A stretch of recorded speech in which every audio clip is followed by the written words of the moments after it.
अभी जैसे वाणियां सुनाई मीरा की, देखिए मीरा,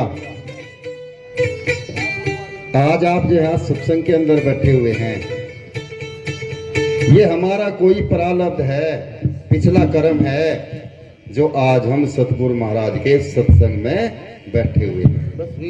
वरना ये सबके नसीब में सत्संग नहीं हुआ करता।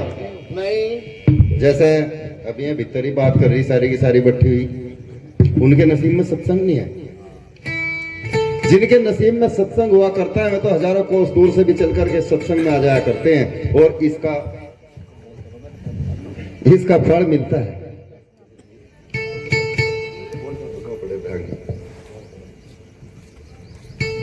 उसका फल मिलता है। मैं तो एक ही बात कहूंगा, जैसे आज जन्मदिन मनाया मुनेश कुमार जी ने बिटिया का, हम सबका फर्ज बनता है कि बेटियों को अच्छे संस्कार दें। क्योंकि मैं इसलिए कह रहा, अरे दे दो जो कोई लिखता हो यार,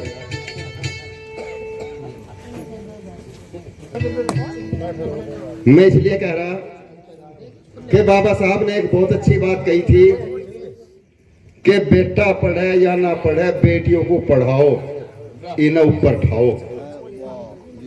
क्योंकि एक बेटी के कंधे पे 3 कुल की जिम्मेदारी हुआ करती है।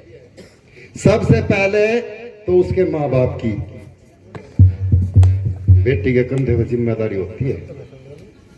दूसरी जिम्मेदारी, जिस घर के अंदर वो जाती है उस घर को कैसा चलाती है वो भी जिम्मेदारी उसके ऊपर है। और तीसरी जिम्मेदारी है, जो उसके बच्चे होते हैं उनको कैसे संस्कार देती है। इसलिए बाबा साहब ने कहा था, लेकिन हुआ क्या, बाबा साहब ने जो कहा था उसका उल्टा हो गया। हमने तो बेटियों को पढ़ाया तो दिया, ये ऊपर तो उठ गई, पर इतने ऊपर उठ गई बाजे बाजे नीचे बैठाना भारी हो रहा। सच्चाई कह रहा, नीचे बैठाना भारी हो रहा। क्योंकि शादी से पहले तो अपने माँ बाप की नहीं मानती और शादी होने के बाद अपने सास ससुर की नहीं मानती। क्यों? इसलिए मैं कहता हूं, बेशक 2 डिग्री बेटी को कम दिवा दो, लेकिन संस्कार पूरे दो। जिस तरह से बेटी यहाँ पे घर पे हमारे रह रही, अगर हमें माँ बाप मान रही तो आगे अपने सास ससुर को भी अपने माँ बाप मान के चले। और सास ससुर का भी फर्ज बनता है कि जैसी उनकी बेटी है वो ऐसी ही उसको बेटी माने। मैं क्यों कहा करता हूं, बार बार कहा करता हूं, जैसे मैंने अभी कहा नीचे बैठाना भारी हो गया, क्योंकि पति की बात नहीं मानती, सास ससुर की नहीं मानती। ऐसी है एक बेचारी औरत, उसने, जो उसका पति कहता भाई हमें परवा को चलना, वह कहती नहीं पछवा को चलना। यानी अर्थात कहने का मतलब था कि उल्टी चले थी उसके कहते। जैसे थाने आए गढ़गंगा का, जहां इन्होंने बैराज पर आश्रम बना रखा, नहान लगता है ना, ऐसे ही नहान का दिन था। घरवाड़ी तो एक, जैसे महात्मा सुभाष दास जी हैं, ऐसे महाराज के धोरा गया, गुरु जी मैं अपनी पत्नी से बड़ा परेशान हूँ। बोला तो परेशान क्यों है भाई? बोला जी ऐसे बात है, मैं उसे जिंगे को उल्टी चले, मैं परवा को पछो चले, पाड़ू दक्षिण को चले, इनके धोरा सारे मंत्र हैं। बोला इस काम को कर लिए, कान में बता दिया। घर गया, घर जाके घरवाड़ी बोल ली अब क्या गढ़गंगा का चल, गढ़गंगा नहान चल रहे। बोला नहीं अब क्या गढ़गंगा नहान नहीं जाते। बोल ली अब तो जरूर जाएंगे। उल्टी कहनी थी। भाई साहब पैसे गिनते। बोला फिर ऐसा अब क्या गाड़ी नहीं लेके जाते, बैलों को नहीं लेके जाते। बोले नहीं बैल तो जरूर जाएंगे। बोला जरूर जाएंगे तो भर ले। गाड़ी जोड़ी, बैठ लिए, बच्चों को भी बैठा लिया, लेके पहुंच के बैराज पे। जैसे ही गंगा में नहाए, नहा के घूमे फिरे, मेले में तो जो खरीदना था खरीदा, वहां से आया। अब भाई साहब के बैल भी नुहाने थे। बोला ऐसा अब कहीं बैलों को नहीं नुहाते। बोले नहीं बैल तो जरूर नहाओगे। खोल के भीतर पड़ गई, बाहर खड़ा खड़ा बोला ऐसा पानी कुछ ज्यादा है, सीजल सा है ना, भीतर गुना ले जा। बोले नहीं बैल तो भीतर जाएंगे। बोला बैल भीतर जाएंगे तो एक काम करिए, धन्यवाद जी, एक काम करिए, पूंछ ना छोड़ दिए। बोला ना छोड़ दी। बोला छोड़ दी कहते ही तो हमें पता ही हुआ कहां गई होगी। थोड़ी देर में सांस रहे, हाथ पांव पिटे, बाकी अपना बह के चली गई। भाई साहब भी इतना सीधा आदमी हरिद्वार पहुंच गया। समझ गए होगे ना। हरिद्वार पहुंच गया, हरिद्वार जाके 4 बजे सवेरे वहां ढूंढ रहा जहां में लोग नहा, शंकर जी पड़ी। एक बोला मारे रामधन जैसा, बोला भाई साहब क्या ढूंढा है यहाँ, क्या बात है? बोला जी मेरी घरवाली डूब गई। बोला भाई साहब 4 बजे तक पहले आकर बैठ गया था मैं यहाँ से, कोई नहीं डूबा यहाँ से। बोला नहीं मेरी घरवाली डूब गई, ढूंढ रहा उसे। बोला रे एक बात बता कहाँ डूबी? बोला गढ़गंगा पे बहराज में। बोला रे मूर्ख एक बात बतावा, गढ़गंगा में डूबी तो परे को जाती या 400 किलोमीटर हरिद्वार आती? बोला तुझे क्या पता, मेरी घरवाली उल्टी चल रही है, हरिद्वार ही आई होगी यहाँ से। कहने का मतलब समझो, क्योंकि सत्संग के अंदर क्या होता है, सत्संग के अंदर समझाया जाता है। इसलिए मैं कह रहा कि डिग्रियां बेशक अपनी बेटियों को 2 कम दिवा देना, लेकिन संस्कार पूरे देना। एक बेटी जवान होगी और बेटी कैसी थी, और ये भी बता दूं मैं तो बहनों, आपके घर भी बेटियां हैं, और जितना लाड़ प्यार आप बेटी से कर सकते हो अपने घर कर सकते हो, शायद अगले घर में इतना लाड़ प्यार। यहां पे आप हर आंट झेल सकते हो, हर गुस्सा क्रोध झेल सकते हो, लेकिन वहां कोई झेलने वाला नहीं होगा। बेटी थी, रात के 1 बजे तक मोबाइल देखे, 1:30 बजे तक मोबाइल देखे, कहने वाला कोई है नहीं। सुबह 8-7 बजे तक 9 बजे तक खाट पे बेड पे, नाश्ता भी खाट पे दिया करते थे माँ बाप, कोई कुछ कहने वाला नहीं उसको। बेटी धीरे धीरे जवान होगी। जब जवान होगी, बाप ने कहा बेटी एक बात बता। पिताजी क्या? तेरे लिए शादी करनी है, लड़का देखना, बता कैसा लड़का देखें? लड़की ने कहा पिताजी मेरे लिए बलवान, बुद्धिमान, पैसे वाला लड़का देखना। बेटी ठीक है। बाप था, एक गांव के अंदर गया, उसने जाकर जिक्र किया 2-4 बड़े बड़े में, भाई मेरे यहाँ बेटी है, उसके लिए कोई लड़का योग्य हो तो बताना। सभी यही करते हैं ना, 1 जगह 2 जगह 10 जगह बेटियों के लिए जब ढूंढते थे यही करते हैं। बोला ये लड़का तो है, बहुत बढ़िया इनका धोरा है। लड़का देखा, जैसे ही लड़का देखा, देखते ही तुरंत समझ में आ गया। क्यों? क्योंकि परिवार बड़ा अच्छा था, सत्संगी परिवार था। भाई मैं अपने बड़े छोटों को लेकर के आऊंगा और उस दिन हम बात पक्की करके जाएंगे।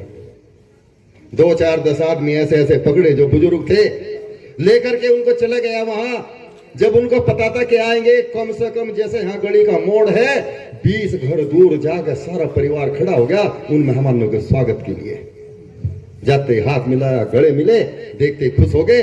रास्ते में उन्होंने कहा जो साथ गए थे, भाई बहुत अच्छा परिवार है, लड़की स्वर्ग में रहेगी, रिश्ता कर दे। क्योंकि उस परिवार के संस्कार थे। रिश्ता कर दिया। रिश्ता जैसे ही कर दिया, कुल मिलाकर शॉर्ट करके बताऊं, शादी हुई। शादी होने के बाद लड़की ससुराल में आ गई।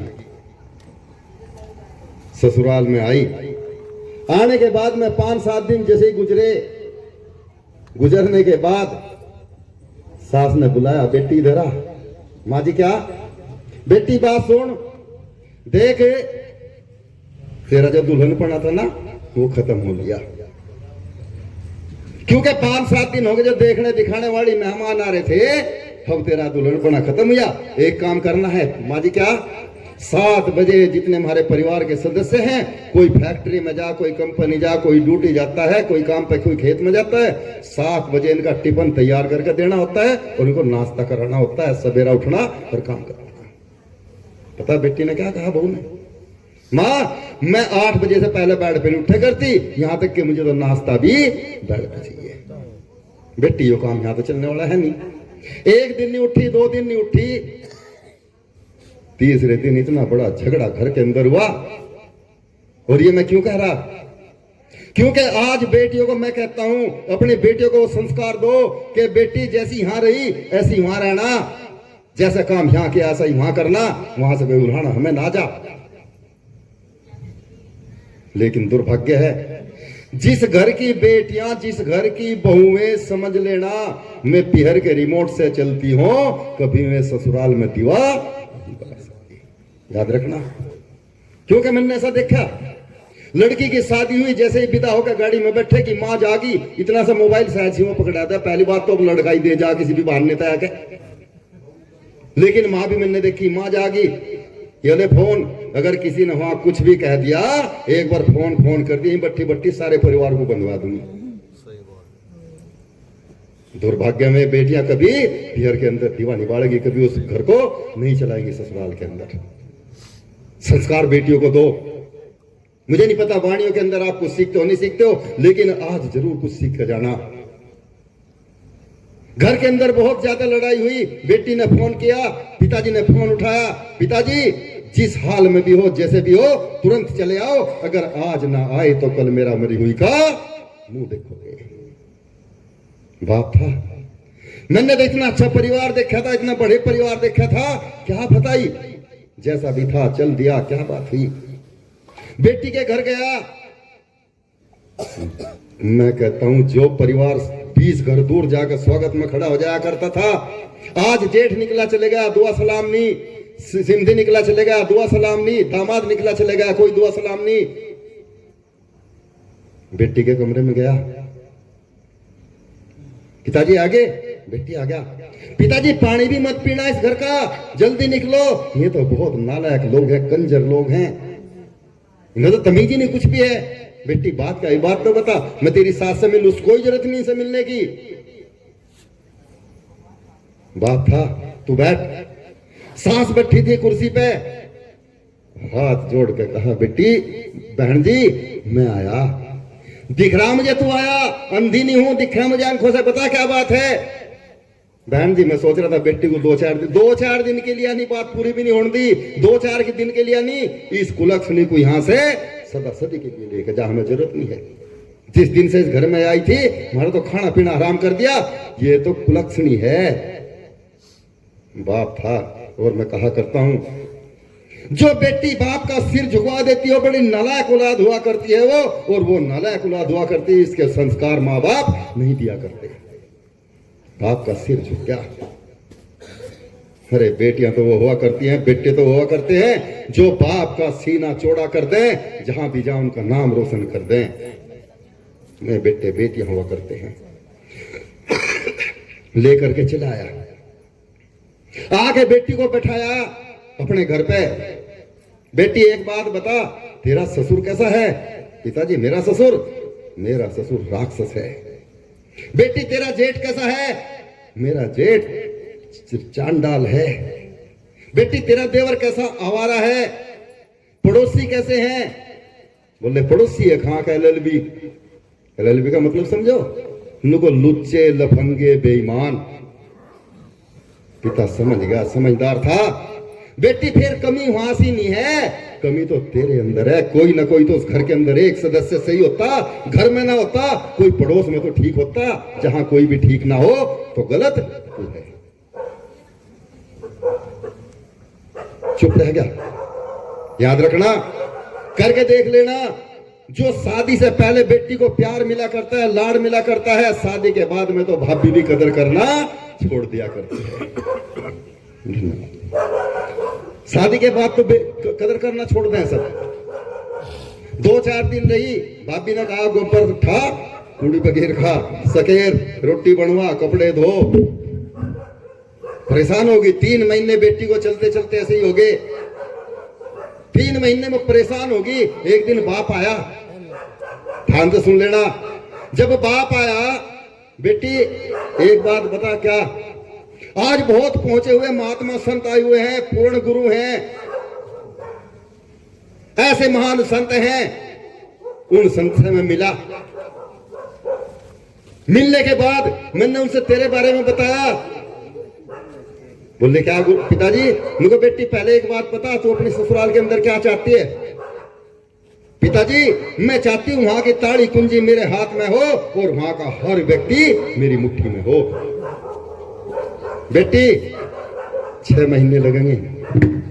गुरुजी ने कहा 6 महीने लगेंगे। 6 महीने के अंदर तेरे घर का हर सदस्य तेरी मुट्ठी में होगा, वहां का सब कारोबार तेरे हाथ में होगा।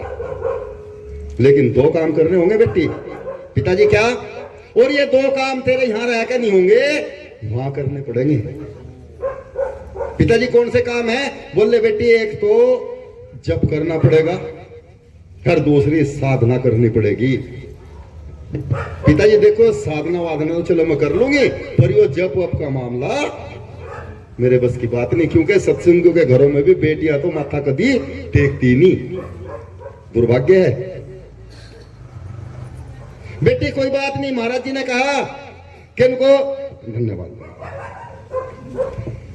महाराज जी ने कहा कि जब तो बेटी साधना तो बेटी ससुराल में कर लेगी, और जब तू यहां कर लिए जब भी काम पूरा ही होगा, लेकिन बेटी करना पड़ेगा। पिताजी ठीक है। बाप था, बेटी को लेकर फिर चला गया। जाते ही जो परिवार के सदस्य थे सारे के सारे बोले इसे लेके जा, जरूरत नहीं है। बाप हाथ जोड़ कर खड़ा हो गया, हाथ जोड़ कर खड़ा हो गया। बाप भाई मैं इसको लेकर के आया, आप 15 दिन मेरे कहने से रख लो, और 15 दिन में अगर इसने कोई गड़बड़ की तो मैं यहां से इसका फैसला करके लेकर के जाऊंगा, और फिर कभी भी नहीं। बुजुर्ग थे, जब 15 दिन के लिए कह रहा, समझा दी होगी, कुछ बदलाव आ गया होगा, छोड़ के चला गया। जब छोड़कर, धन्यवाद जी, जब छोड़ करके गया, छोड़ के जाने के बाद बेटी सुबह ही 4 बजे उठी। परिवार का कोई सदस्य नहीं जब तक उठा, वही बहू 4 बजे उठी, उठकर सीधी रसोई में जैसे ही बर्तन खड़ंगने की आवाज आई, सास की आंख खुली, उसने अपनी बेटी को उठाया, बेटी उठ। माँ जी क्या? रसोई में बिल्ली बढ़ गई। बेटी भागी गई, कभी दूध खिला दे, जाके देखा तो बहू बर्तन साफ कर रही। वापसी आ गई, माँ बिल्ली नहीं एक औरत बहू है, बर्तन साफ कर रही। कहने का तात्पर्य 7 बजे तक टिफिन तैयार कर दिए, जिन्हें नाश्ता करना था नाश्ता करा, सबको विदा कर दिए। गलतियां भी होती है, याद रखना, कोई इंसान भगवान नहीं होता, गलतियां इंसान से भी हुआ करती हैं, लेकिन उन कुछ गलतियों को इग्नोर करना भी हमारा काम हुआ करता है। सब चले गए, बाप ससुर सास रहेगी, ससुर रहेगी, रह गया। उनको नाश्ता करा रही थी, नाश्ता कराते कराते कंच का गिलास रखा था, देखा नहीं, ठोकर लगी, फूट गया। होती है ना गलतियां, लेकिन अगर गलतियां भी हो और गलती कोई अनजाने में हो तो ऐसी कोई बात नहीं है, उसको माफ कर देना भी हमारा काम हुआ करता है। ये घर के बुजुर्गों का काम हुआ करता है। सास थी, बोले आगे हमारा नाशकरण, फोड़ दिया गिलास। माँ जी मेरे से गलती होगी, आगे मैं देख कर काम करूंगी। जब इतनी बात कह दी, कौन क्या कहेगा? क्योंकि हाथ जोड़ कर खड़ी होगी बेटी, तो कोई बात नहीं, काम करती रही। 3 महीने उन बातों को गुजरे। 3 महीने में वो ही बहू पूरे परिवार के ऐसे मन बस गई कि 1 मिनट भी उनकी आंख से अगर अलग हो जा तो उनको दिक्कत हो जा। भाई आया, आके सबके चरण छुए, बैठ गया। बेटे बता घर पे ठीक है? बोला जी ठीक है। क्या कैसा आया? बोले जी पिताजी ने कहा कि बहन को 2-4 दिन घर ले आ, यहां से रह लेगी। भाई बात सुन, ये तो हमारे घर की लक्ष्मी है, हर ये हमारे घर में खिलौना है, इसके बिना तो हम 1 मिनट भी नहीं रह सकते। तो 2-4 दिन की बात हम नहीं भेज रहे। माँ जी कल को राखी का त्योहार है, अगर राखी का त्योहार है तो मना नहीं करूंगी, ले जा, मना नहीं करती, ले जा। लेकिन एक बात याद रखना, आज लेके जा, कल त्योहार मना लो, और परसों दोपहर तक अगर लड़की ना आई तो लड़का वहीं अलग लेकर होगा, याद रखना। अभी 3 महीने पहले क्या थी? कुलक्षणी, समझ गए ना? 3 महीने पहले कुलक्षणी थी, और 3 महीने बाद वो क्या होगी? लक्ष्मी होगी। क्यों? विचार करना, क्यों? वही तो थी, उस दिन भी वही थी, आज भी वही है, लेकिन पहले वाले संस्कार अलग थे और आज वाले संस्कार अलग हैं। बेटा लेके चला आया, लेकर के जब बहन को आया, बाप आंगन में खड़ा हुआ था, कोड़ी भरे रोए।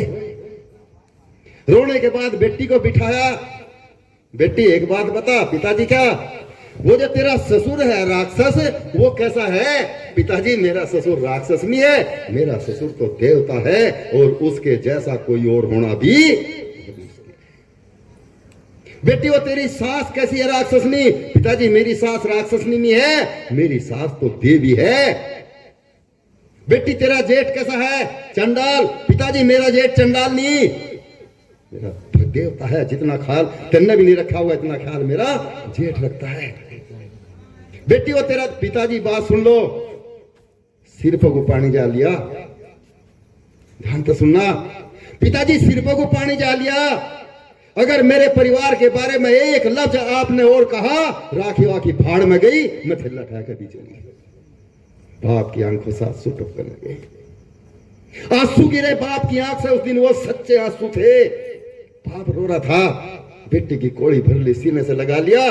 बेटी मैं यही देखना चाहता था कि तू मेरी बेटी ऐसी बनकर वहां रहे। पिताजी इस बात को छोड़ो, एक बात बताओ बाबा, कौन था जितना बढ़िया मंत्र बताया? तुमने 6 महीने कही थी, 3 महीने में असर कर दिया मंत्र ने। तो बेटी ना तो मैंने कोई जप किया, मैंने कोई जप नहीं किया, और न मैं किसी बाबा के पास में गया। ये जो सारा कमाल है तेरी साधना का कमाल है, तेरी इस जीव का कमाल है। जब भी कोई गलती हुई हाथ जोड़कर माफी मांग ली, यही तेरे संस्कार। कैसे संस्कार दे रहे हम बेटियों को, कैसा बनाने चाह रहे? मैं तो बुजुर्गों से भी कहूं, अगर आते ही धूप में से घर में बड़दोई ठंडा पानी फ्रिज का चाहिए ना, तो बता के जेब में से समोसा घेर के ले आइयो, 2 बर्फी ले आइयो, लेकिन आप तो जब बहू के हाथ में दोगे ना, फ्रीजर में ला के देगी ठंडा पानी बिल्कुल। नहीं देगा बिना सेवा के तो खुला हो तो कुछ भी, कोई बालक को भेजोगे ना दुकान पर, तो उसे भी चाहिए सेवा करना, सेवा करवाना पाना चाहिए। इसलिए मैं कह रहा था इस बात को। तो मैं इसलिए कहता हूं कि जो हम सत्संग सुन रहे हैं ना, ये सत्संग कोई हमारा प्रबल भाग था जो आज आप सत्संग में बैठे हुए हो। अन्य जैसे मैं बता रहा था अभी, सत्संग में तो ये भी आ रहे ना, तो मैं अपने आप सुने ना दूसरों को सुनने दे। उनके नसीब में सत्संग नहीं, उनको नसीब में सत्संग मिलने वाला भी। ऐसी बेटियां हुआ करती हैं। मैं तो कहता हूं चाहे बेटा हो या बेटी हो, बेटियों को संस्कार पूरे दो, डिग्रियां चाहे कम करा दो। बार बार कहा करता हूं ऐसी बेटी। एक छोटी सी आपको कथा सुनाऊं। मैं जाया करता हूं राजस्थान के अंदर जयपुर के अंदर एक गांव पड़ता है चुरू, उसको धुआ कला भी कहते हैं, जहां पे एक महान संत का नाम आपने वाणियों के द्वारा सुना होगा, सत्संग में सुना होगा, धन्ना जाट का, महा का धन्ना जाट का जन्म था। मेरा सौभाग्य है कि मुझे ऐसे ऐसे पवित्र स्थान पर जाकर के मस्तक टिकाने का मौका मिलता है। उस गांव के अंदर में गया, मैंने जब वहां की जाकर के स्थिति देखी, धन्ना जाट का गांव था, बड़ा नाम था धन्ना जाट का। उस धन्ना जाट के इतना सेवा भी इतनी किया करता था, रात दिन सत्संग के अंदर साधु संतों की सेवा किया करता था। उसको जरूरत नहीं थी इस माइक की, जरूरत नहीं थी आप जैसों की। अगर किसी एक आदमी ने कह दिया धन्ना भजन सुना, तो धन्ना तो वहीं सत्संग कर लिया करता था। बहुत गाया, बहुत सत्संग किया, खूब सेवा की। मां बापों ने कुछ दिन बाद धन्ना की शादी कर दी। जब धन्ना की शादी कर दी तो जितना सत्संग में पहले टाइम देता था उसमें से आधा हो गया, क्योंकि घर वाली को भी टाइम देना पड़ने लगा। धन्ना करता रहा फिर भी काम। कुछ दिन बाद गुरु महाराज की असीम कृपा हुई, उनके यहां एक बेटी ने जन्म लिया। बेटी का नाम रखा कर्मा। कर्मा जैसे ही 6, 7, 8 महीने की हुई, दुर्भाग्य से धन्ना जाट की जो पत्नी थी वो स्वर्ग सिधार गई। धन्ना पे डबल जिम्मेदारी आ पड़ी। 2.5 साल की 2 साल की बेटी को कहां धन्ना छोड़ के जा, किसके पास छोड़ के जा, सारा बेटी को पालन पोषण में टाइम लगाने लगा। करता रहा, सत्संगी व्यक्ति था, भजन करता अपने घर के अंदर। सबसे पहले भोजन बनाया करता था, भोजन बना करके मंदिर में ले जा करके भोग लगाया करता था, और भोग लगाने के बाद दोनों बाप बेटी बैठकर भोजन खाया करते थे। ऐसे ही चलता रहा। कर्मा 8-9 साल की होगी, और जिस घर के अंदर कोई खाना बनाने वाला ना हो तो 8 साल की बेटियां भी भोजन बना लिया करती हैं। ऐसी हुआ करती हैं बेटियां।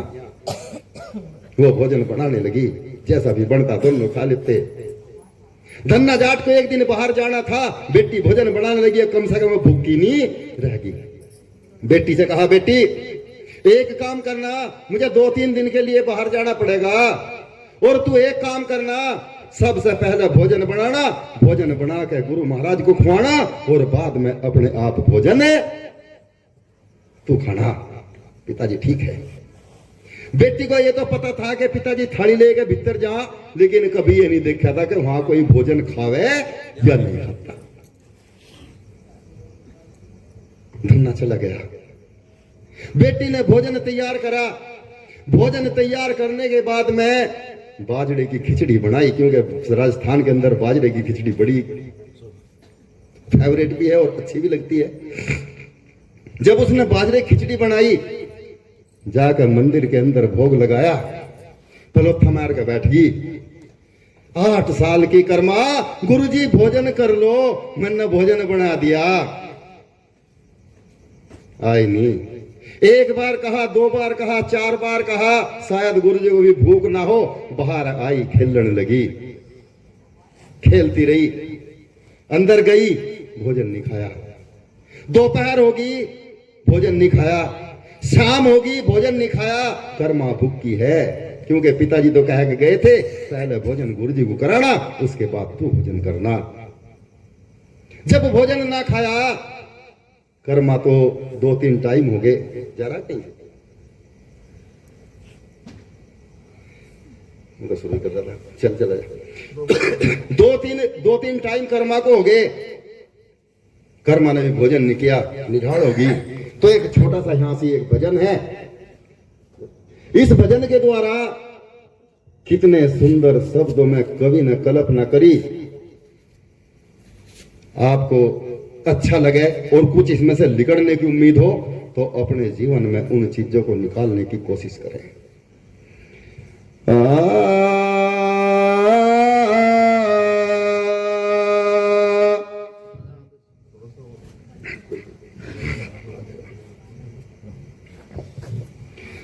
सजो भज सतनाम को छोड़ जगत का ने, अपना तो कोई है नहीं अपनी ना सगी दे।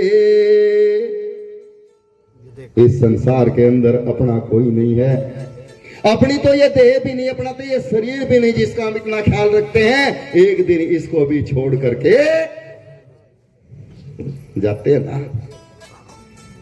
विश्व सुंदरी ऐश्वर्या राय या श्री देवी जैसी, या मतलब इतने सुंदर सुंदर जो वर्ल्ड के अंदर विश्व में सबसे सुंदर ये, वो भी छोड़ करके, बड़े बड़े राजा महाराजा छोड़ करके चले गए, सिकंदर जैसे चले गए, तो हमारी तो हस्ती क्या है।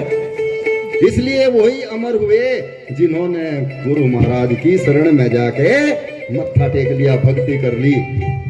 तो किस तरह से कर्मा अरदास करती है और कर्मा क्या कहती है, जरा ध्यान से सुनना। थाली भर के लाई रे खींचड़ो, थाली भर के लाई रे खींचड़ो, ऊपर घी की बाट की, जिम्मो मारे सतगुर प्यारो, जिमावे बेटी जाट किया, कर्मा बेटी जाट की। थाली भर के लाई रे खींचड़ो, ऊपर घी की बाट की, जिम्मो मारे सतगुर प्यारो, जिमावे बेटी जाट किया, कर्मा बेटी जाट की।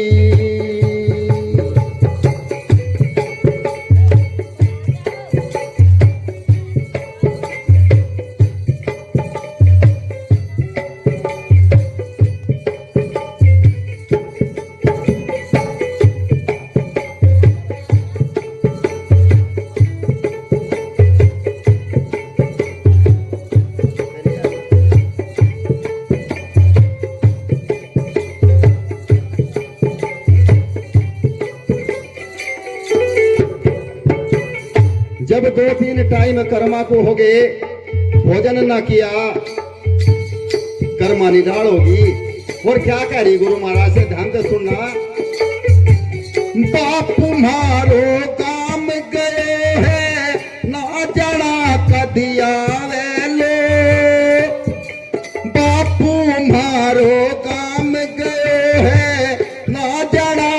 याद आवे लो उनके भरोसे बैठे रहियो भूखो ही रह जावे लो उनके भरोसे बैठे रहियो भूखो ही रह जावे लो आज खुआओ तने खींचड़ो आज खुआओ तने खींचड़ो खा लो राबड़ी छाछ की जिम्मो मारे सतगुरु प्यारो जिमावे बेटी जाट किया कर्मा बेटी जाट की थाली भर के लाई रे खींचड़ो ऊपर घी की बाट की जिम्मो मारे सतगुरु प्यारो जिमावे बेटी जाट किया कर्मा बेटी जाट की।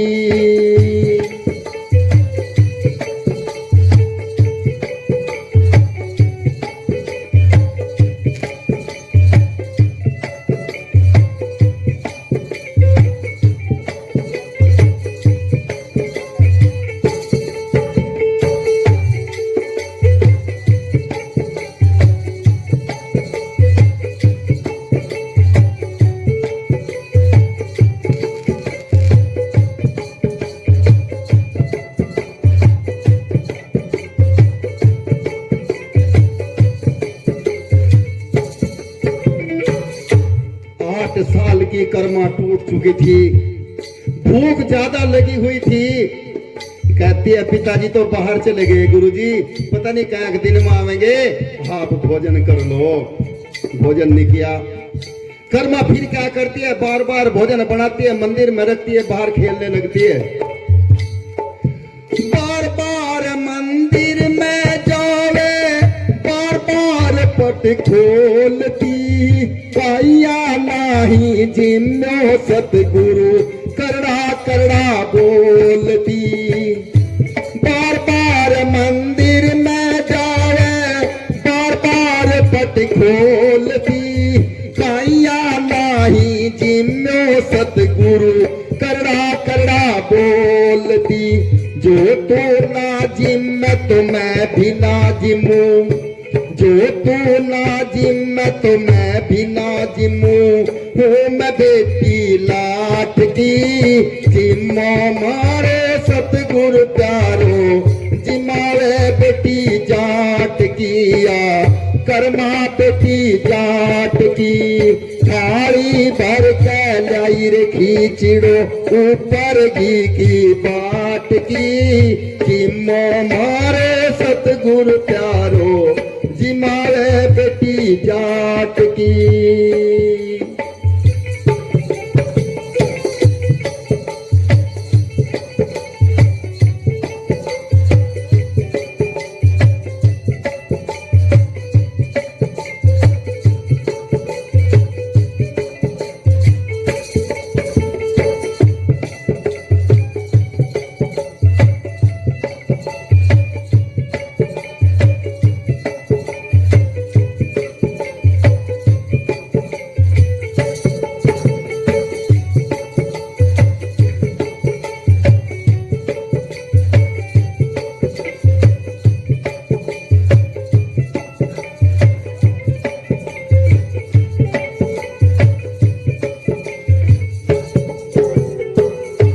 8 साल की कर्मा। गुरु महाराज भोजन जीव लो, पिताजी आने वाले नहीं है, मुझे भी भूख लग रही। क्या कभी कोई भगवान भोजन जीमता है क्या? आप भी भोग लगाते उनको जीमता है क्या? नहीं जीमता ना, ये तो पक्का है ना। लेकिन कहा जाता है कि भक्तों के बस में भगवान हुआ करते हैं, अगर सच्ची श्रद्धा से कोई उनको जिमाए तो जीवने भी आया करते हैं और नंगे पैर भाग के चले आते हैं। लेकिन तरीका होना चाहिए, भोग लगाने का भी एक तरीका हुआ करता है। तरीका क्या? और मैं कहा करता हूँ माताओं बहनों, आपसे भी कहा करके जाता हूँ, याद रखना, अगर आप इस काम को करोगी तो समझ लेना कि आपके घर के अंदर सतगुरु महाराज का, भगवान परमात्मा का वास हो गया। क्या करोगे? जब भी भोजन बनाओ, अपने अंदर क्रोध मत रखना, गुस्सा मत रखना, किसी को गाली गलौज मत करना। जिस भगवान को, जिस देवी देवता को आप मानती हो उसका सुमरण करते हुए भोजन बनाना, और उस भोजन को बनाने के बाद गुरु महाराज के, जिस देवी देवता को आप मानते हो, गुरु को मानते हो, उसके आगे भोग लगाना, और 10 मिनट बाद उस भोजन को उठाना, 10 मिनट का टाइम देना, क्योंकि गुरु महाराज सबके सामने भोजन एकांत में जीमते हैं। आते हैं जीमने के लिए लेकिन एकांत में। लेकिन हमारे तो सत्संगी बेचारे से हाथ में थाली रखेंगे और बस सिर सा झुकाओगे, गुरुजी भोग लग गया भोजन करो, बस भोग नहीं लगता। 10 मिनट बाद थाली उठाओ, थाली उठा के लेकर के आओ, उसको भोजन में मिला देना, पूरे भोजन का प्रसाद बन जाएगा, याद रखना। और उस प्रसाद को जब आपके छोटे बच्चे परिवार खाएगा तो संस्कार अपने आप ही अच्छे आ जाएंगे, क्योंकि वो भोजन का प्रसाद है। करना इस काम को देख लेना, लेकिन करेंगे नहीं। 8 साल की कर्मा थी, हो गुरु महाराज गलती तो मेरे से होगी, आपकी गलती नहीं है। गलती क्या होगी? क्योंकि मैंने पर्दा नहीं लगाया, हरदम सामने जीमते नहीं। 8 साल की कर्मा ने भोजन बनाया, भोजन बना के मंदिर में रख दिया, वो भाग रहा था पहली थी, उसे पीछा फेर कर करके खड़ी होगी, हे गुरु महाराज भोजन जीमले में पीछे नहीं देखती। गुरु महाराज का सिंहासन डोल गया। 8 साल की कर्मा को 4-5 दिन भूखी, 3 दिन भूखे हो गए, मजबूरी बन गई महाराज की, महाराज को फांसी आना पड़ गया। भोजन जीमने लगे, कर्मा ने देखा भोजन तो जीम रहे, पीछे को देखती नहीं, कभी चले जाऊं भूखे। जब पानी पिएंगे ना, गिलास रखेंगे ना, तब देखूंगी। महाराज ने भोजन जीम लिया, कर्मा की जो खिचड़ी थी वो भोजन ने महाराज ने खा ली। खाने के बाद जैसे ही पानी पिया, गिलास लोटा रखने की आवाज आई, हाथ पकड़ लिया, हे गुरुजी बात सुन लो, जो भी आपको भोजन पसंद हो मुझे बता के जाओ। पिताजी तो तुम बढ़िया बढ़िया भोजन बनाते होंगे ना, मेरे पे अच्छा भोजन नहीं बना इसलिए नहीं खाना है, 3 दिन हो गए, जो भी भोजन तुम्हें पसंद हो बताओ। एक बात याद रखना बेटी कर्मा, जो भी तेरे से भोजन बने तू बना लेना, मेरे लिए वही मेवा और मिष्ठान है, क्योंकि इस कर्मा की श्रद्धा देखो, मेरे लिए तो वही मेवा और मिष्ठान है। पिताजी, गुरुजी, एक बार आवाज लगाऊंगी भोजन बनने के बाद, दूसरी आवाज नहीं लगाऊं, आके चुपचाप क्या करियो, समझ गए ना? ठीक है बेटी। वही चलता रहा, कर्मा जितना भोजन बनावे, कर्मा ने भोजन बनाया, सारा वहां के धर दिया, जितना बना था स्वाद स्वाद में सारा खा के कर्मा फिर भूखती रहेगी। अगले टाइम तो कर्मा ने भोजन बनाया, अपने नाम का काट के पहले धर गई, जितना लेकर जाऊं सारा खा जाना, पहले काट के धर गई। सिलसिला चलता रहा यही, पहले अपने नाम का काट के धर जा, जब वहां लेकर जा, जितना लेकर जा महाराज सारा ही खा जा, धन्ना आ गया। आपसे ये भी सवाल था। बेटी कर्मा एक बात बता, गुरुजी को भोग लगाया, भोजन कराया, पिताजी बात सुन लो, क्षमा चाहती हूँ, माफी मांगती हूँ। बोला क्या? जितना लेके जाऊं ना सारा खा जाते, अब तो मैं अपने नाम का पहला काट कर रख के जाऊं। बोला कौन खावा था? बोला गुरुजी, क्योंकि धन्ना को तो 40 साल हो गए थे भोग लगाते, लेकिन एक दिन भी कभी भोजन नहीं खाया, पर कर्मा को तो 4 दिन में ही। बोला कौन खाया भोजन? बोला गुरुजी। कर्मा पागल होगी क्या? बोला देख लिया थोड़ी देर में। कर्मा ने भोजन बनाया, चूल्हा लिपता पोता, लीप पोत का भोजन तैयार करा, भोजन तैयार करके मंदिर में रखा, गुरुजी के आगे रखा, मत्था टेका, गुरुजी भोजन कर लो। महाराज आए, क्योंकि वो पर्दा भी खत्म हो चुका था जब कर्मा ने हाथ पकड़ लिया गुरुजी का, फिर तो आमने सामने का मामला हो गया। कितना सुहाना समय था कि महाराज भोजन जी मेरे, कर्मा पंखा लेके उनको हवा, सबसे बड़ी सेवा हुआ करती थी। समनदास जी महाराज जब किसी के घर पे जाया करते थे, गर्मी की मौसम हुआ करती थी, उस समय हर एक सेवक जो जानकार था पंखा लेके वो हवा किया, क्योंकि उनको पता था सेवा क्या होती है। हवा कर रही, उधर धन्ना बाहर परेशान है, अंदर देखूं तो कैसे देखूं। मंदिर में एक छोटी सी मोरी थी, मोरी थोड़ी ऊंची थी, कूद कूद के देखे, कुछ नहीं दिख रहा, कुछ नजर नहीं आया। गुरुजी ने कहा कर्मा, हाँ गुरुजी, तेरा पिताजी बाहर परेशान हो रहा, उसे अंदर ही बुला ले। पिताजी बाहर से ना देखो, गुरुजी ने कहा अंदर ही आ जाओ। धन्ना जैसे ही मंदिर के अंदर आया, उसको गुरुजी नजर नहीं आ रहे। देखना दुर्भाग्य धन्ना का, इतनी सेवा करने के बाद भी उसको धन्ना महाराज नजर नहीं आ रहे। धन्ना कहता है बेटी कहाँ है गुरुजी, ये बच्चे तो भोजन पसीम रहे। बेटी फिर मुझे नजर नहीं आ रहे, मुझे नजर नहीं आ रहे गुरुजी। कर्मा कहते हैं गुरुजी एक बात बताओ, क्या आप केवल मुझे ही दिखाई दे रहे, पिताजी को दिखाई क्यों नहीं दे रहे? महाराज कहते हैं कर्मा, तेरा बाप पवित्र नहीं है, तेरा बाप अपवित्र है, और अपवित्र को मैं दर्शन। पिताजी कर्मा बिचौलिए का काम कर रही, पिताजी आप पवित्र नहीं हो, अपवित्र हो, इसलिए गुरुजी आपको दर्शन। धन्ना जिसने 40-50 साल संतों की सेवा की हो, कुछ तो अधीन की आई होगी, कुछ तो झुकना सीखा होगा, हाथ जोड़ कर खड़ा हो गया, मत्था टेक लिया धरती पे।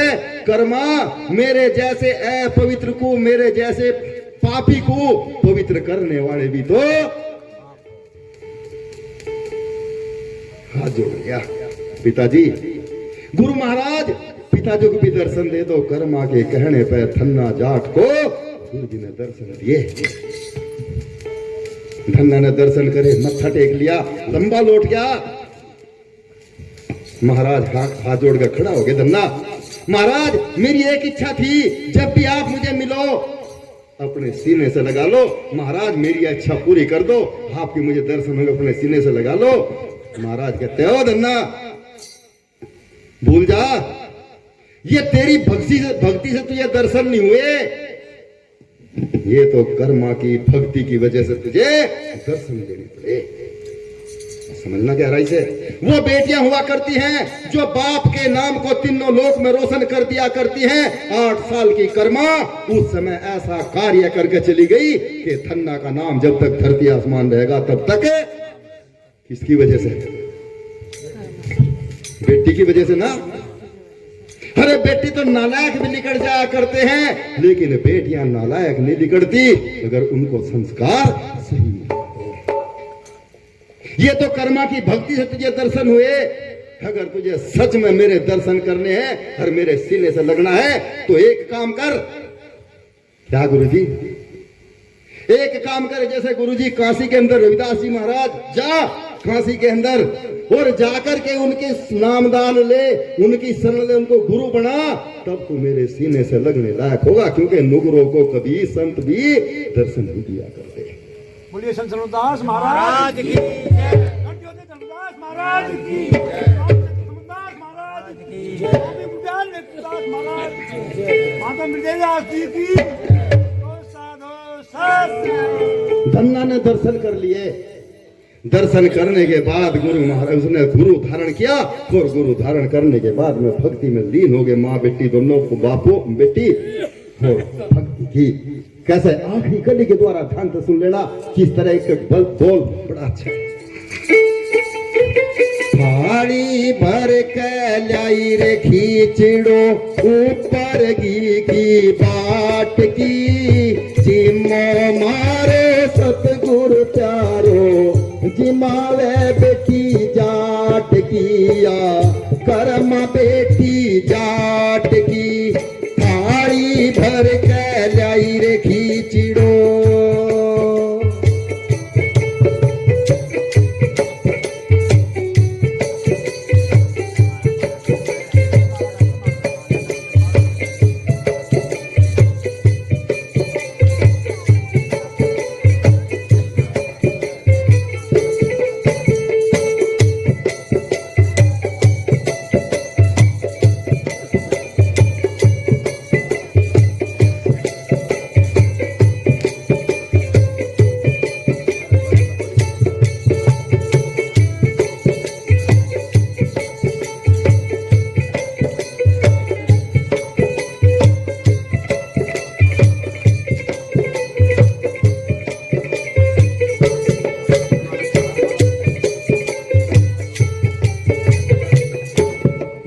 भजन के द्वारा आप देख रहे होंगे, क्योंकि इसमें हिंदी नहीं, इसमें राजस्थानी शब्द यूज हुआ। राजस्थानी भाषा में थोड़े शब्द हैं, बाकी समझ लोगे। ये भक्ति हो तो कर्मा जैसी, सतगुरु घर आवे लो। भक्ति हो तो कर्मा जैसी,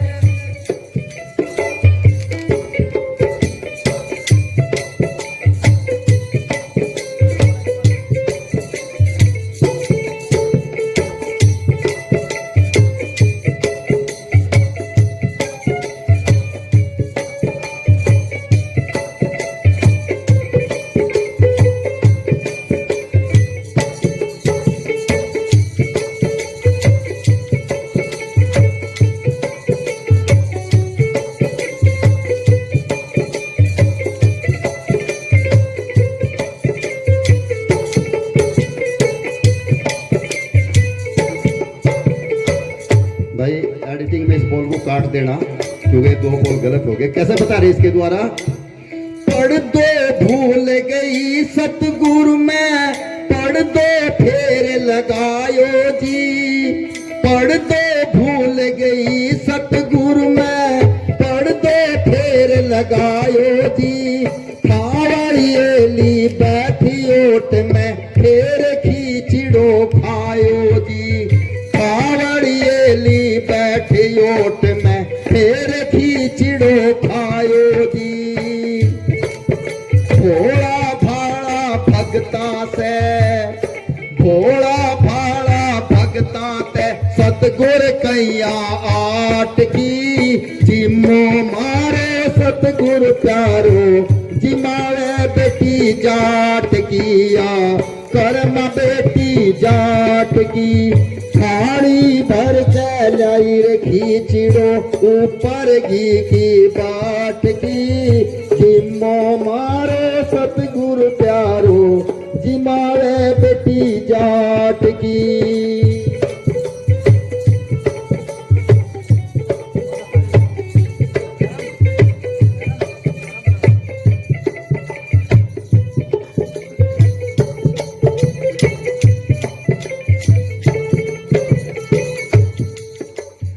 भक्ति हो तो कर्मा जैसी, सतगुरु घर आवे लो। भक्ति हो तो कर्मा जैसी, सतगुरु घर आवे लो।